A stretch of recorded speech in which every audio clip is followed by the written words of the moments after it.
Hello student, welcome to ED63। ये है हमारा चैप्टर 3 का पार्ट 2। पार्ट 1 में हमने इंट्रोडक्शन पढ़ा था, बेसिक कॉन्सेप्ट पढ़ाया था।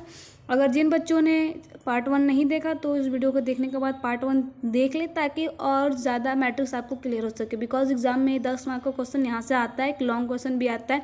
तो अभी से आप थोड़ा ध्यान दोगे तो आप आगे अच्छे से क्लियर कर पाओगे। जितना मैथ में प्रैक्टिस करोगे उतना ज़्यादा नंबर आएगा। बाकी प्रैक्टिस करने की आपको अभी कोई ज़रूरत नहीं। अभी आपको बस जितना लेक्चर बताया जा रहा है बस उतना ही नोट्स करो, और कुछ ज़्यादा नोट करने की ज़रूरत नहीं है। बाकी टेलीग्राम पे है, वहाँ पर नोट्स अपलोडेड है, जाके देख सकते हो। एक बार ज्वाइन कर लेना, लिंक आपको डिस्क्रिप्शन बॉक्स पे मिल जाएगा। देखो 3.1 का फर्स्ट क्वेश्चन है हमारा। कॉपी पेन साथ में लेके बैठना ताकि अच्छे से समझ सको। दिए गए मैट्रिक्स यानी दिए गए अवयव इक्वल आपको मिलेगा 2, 5, 19 - 7, 35 - 2, 5/2, 12, रूट में 3, 1 - 5 और 17। ओके, तो देखो इसमें आपको क्या बताना है, इसकी कोटि यानी इसकी ऑर्डर क्या है। कोटि क्या होता है अभी आपको हम बताएंगे। कोटि अगर आपने नहीं पढ़ा है पार्ट 1 तो एक बार कोटि हम फिर से देख लेते ताकि आपको क्लियर हो जाए। सेकंड क्या है, इसमें कुल अवयव यानी इस डब्बे में जितना मैथ में जो लिखा हुआ है, ठीक है, जैसे 2, 5, 19 - 7, उसको आपको काउंट करके आपको लिखना है। मतलब बताना है कि कुल एलिमेंट्स इतने हैं। निम्नलिखित अवयव बताइए कि A13, A21, A33, A23 में क्या है। तो चलिए स्टार्ट करते हैं। सबसे फर्स्ट क्वेश्चन क्या है हमारा, कोटि। कोटि हमने चैप्टर 3 के पार्ट 1 में पढ़ा था, यम गुणे यन। ठीक, यम गुणे यन क्या होता है, बहुत बच्चे कंफ्यूज हो रहे होंगे। ये होता है रो की संख्या, रो ऑफ नंबर यानी पंक्तियों की संख्या। ठीक है, हिंदी में लिख देते हैं ताकि समझ सको। इसको नोट कर लो आप लोग। इसको बोलते हैं पंक्ति की संख्या। मतलब एक अवयव है, उसमें पंक्ति की संख्या कितनी है, सबसे पहले उसको लिखना है। और यन क्या होता है, स्तंभों की संख्या, जितने कॉलम है हमारे उनकी संख्या। ठीक है, तो चलिए स्टार्ट करते हैं। अब इसमें आपको देखना है कि एक बार इसको इरेज कर लो। अब इसमें एक बार देखो कि इसकी कोटि कितने हैं। तो इसमें पंक्ति कितना है, तो हमारा एक पंक्ति R1, दूसरा पंक्ति R2, तीसरा पंक्ति R3, यानी पंक्ति की संख्या कितना है, 3 इंटू। अब आपको कॉलम की संख्या देखनी है। कॉलम कितने हैं हमारे, 1, C1, C2, C3, C4, यानी 4, यानी कॉलम की संख्या क्या है हमारी, 4। तो इसकी कोटि क्या हो जाएगी हमारे, 3 × 4। ओके, जिन बच्चों को समझ में नहीं आ रहा है वो एक बार पार्ट 1 जरूर देख लेना ताकि आप अच्छे से क्लियर कर सको कि कोटि क्या होता है। ओके, अब देखो इसके बाद हमको क्या देखना है कि इसमें कुल अवयव कितने हैं यानी एलिमेंट्स कितने हैं। तो देखो इसकी में जितने भी एलिमेंट्स हैं 1, 2, 3, 4, 5, 6, 7, 8, 9, 10, 11, 12 है। तो इसमें एलिमेंट कितने हैं, 12। बहुत ज़्यादा सिंपल मैट्रिक्स है। आप बस एक बार ध्यान लगा के इसको देखोगे ना तो आपको बिल्कुल लगेगा तो बिल्कुल मक्खन है। मतलब इसका जो कॉन्सेप्ट है बिल्कुल मक्खन की तरह हो जाएगा। बस आपको स्टार्ट से लास्ट तक वीडियो को एंड तक देखना है ताकि आप मैट्रिक्स में एक प्रो बन सको। अब निम्नलिखित अवयव बताइए। ठीक, अब एक चीज़ इससे जाने से पहले से कोई भी आपने कभी देखा होगा मैट्रिक्स के बुक में या नहीं देखा होगा तो देख लो। A11, A12, A13, ये हमारा 3 × 3 का मैट्रिक्स है।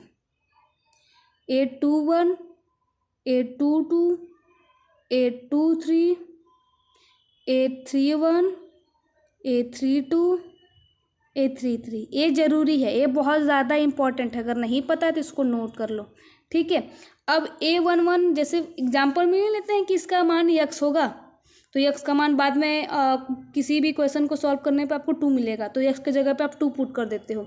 तो वैसे A11 का मान यहाँ पर क्या है, 2 है।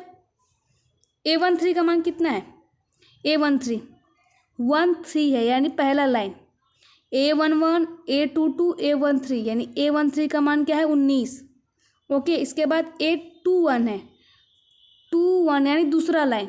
जो आगे आएगा उसका दूसरा लाइन देखो, 2 है तो दूसरा लाइन 2 1 यानी 35। इसके बाद क्या है हमारा A33 यानी A33 का मान क्या होगा, तो 33 यानी तीसरा लाइन A33 का मान -5 होगा। ओके, जैसे देख सकते हो कि इसमें 3 पंक्तियाँ यानी 3 रो हैं और 4 स्तंभ है। ऐसे आपको एग्जाम में लिखना है, कॉपी में भी इसी प्रकार लिखना है। इसके ऑर्डर कितने हैं, 3 × 4 यानी 3 × 4 का कोटि है। कुल अवयव कितने हैं, 12 है।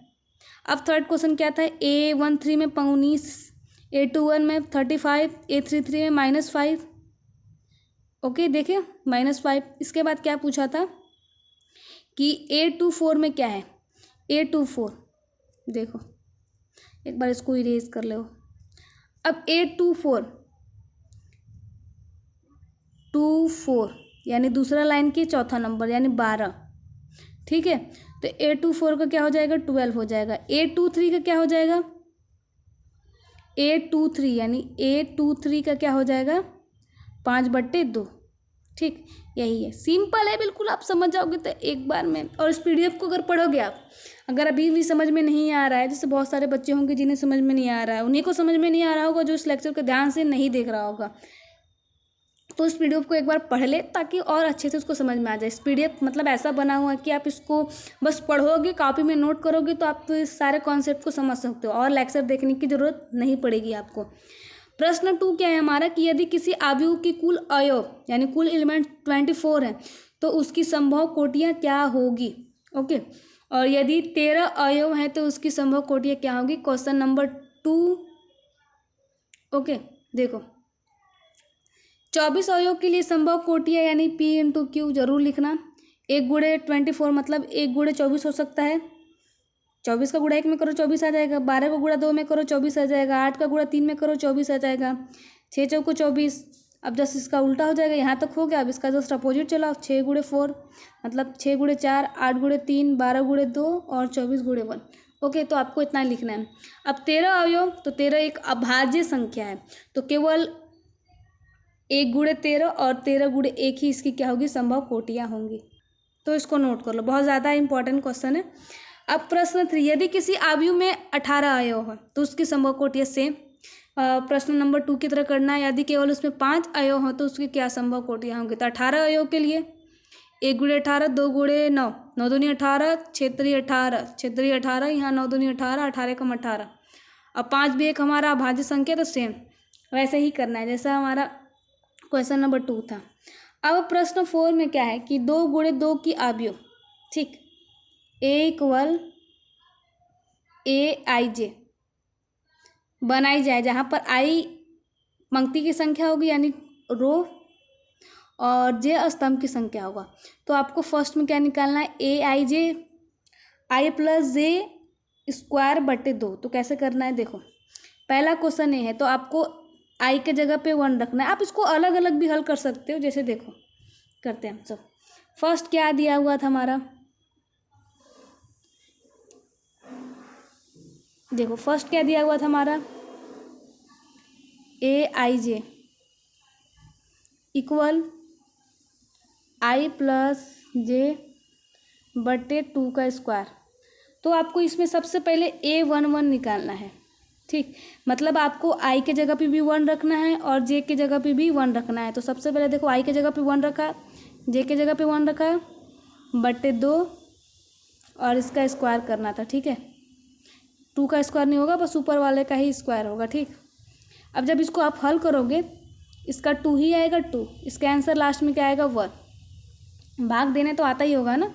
इसमें हमको I का मान भी 1 रखना है और J का मान भी 1 रखना है, हमको A11 निकालना है, ठीक। अगर हम सब इसी में A12 निकाले तो क्या होगा, A12 निकाले तो हमको सबसे पहले I लिखना है। तो I की जो वैल्यू हो जाएगी 1 और J की वैल्यू क्या हो जाएगी हमारी 2।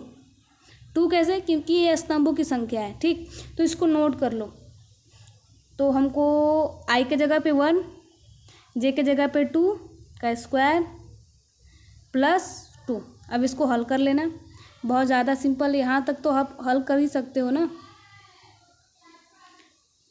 अगर देखो A13 निकाल रहे तो क्या हो जाएगा, आई के जगह पे 1 हो जाएगा और जे के जगह पे 3 हो जाएगा, तो हमारा 1 + 3 का स्क्वायर बटे 2।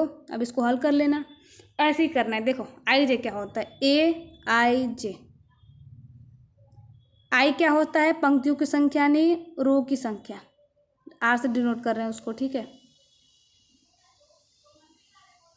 संख्या।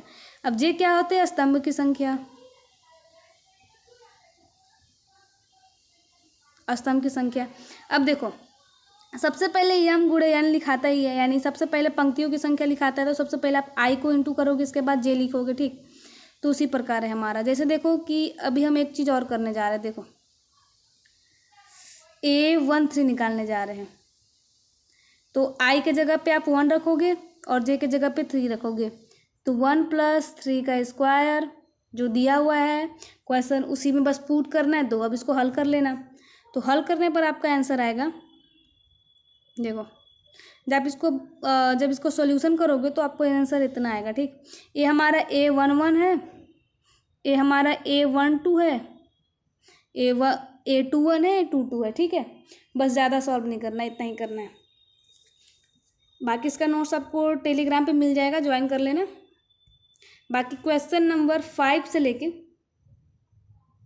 क्वेश्चन नंबर 10 तक नेक्स्ट वीडियो में करेंगे, तो चैनल को सब्सक्राइब जरूर कर लेना। अगर कुछ समझ में नहीं भी आया होगा तो एक बार PDF आप सब पढ़ लेना, ताकि और अच्छे से आप सब समझ सको, क्योंकि PDF ही ऐसा बनाया गया है कि अगर किसी बच्चे को समझ में नहीं आ रहा है तो बस PDF पढ़े और समझ जाए।